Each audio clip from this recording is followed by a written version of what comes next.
And so, in battling with that self worth, all the while trying to sustain a relationship, it is a very defeating, cyclical process of just ongoing trauma, chronic dysregulation, chronic mix-ups, and so much shit. And then being with someone who had borderline personality disorder before, while I was homeless, where they would make up stuff in the relationship, right? They would experience what's called splitting for borderline personality disorder, where an entire situation, just because they were emotionally dysregulated, like they would create and fabricate in their head and then project it to you as if it really happened.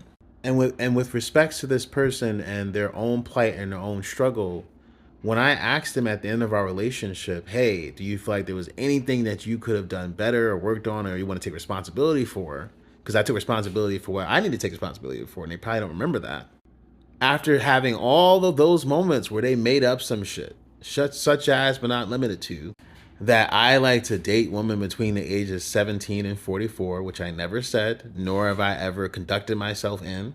They lied about me not helping one of their friends out at a performance that they had. They were oftentimes insensitive to me being exhausted, drained, and low spoons the way that they were with their own emotional and neurodivergent dysregulation, and likely lied and fabricated something else to their godmother for their godmother to treat me like I like did something crazy or wild upon our breakup. And then made it seem like once I decided to break up with them after they gave me the invitation to, right?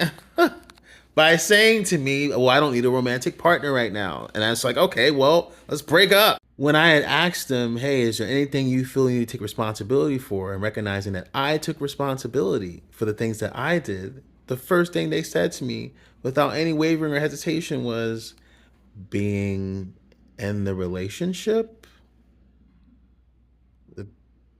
being in the relationship. And experiences like that fucking destroy you. And it destroys you because in their mind and during their splitting, they genuinely feel that they didn't do anything wrong because they cannot recollect what they did wrong while they were splitting.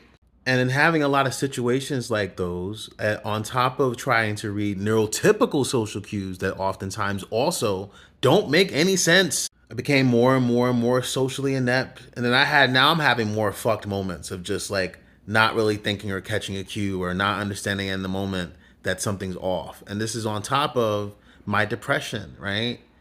I was abusing like edibles and weed for at least like a whole year, and I was taking 1,000 milligrams, right? 1,000 milligrams of cannabis in my system. And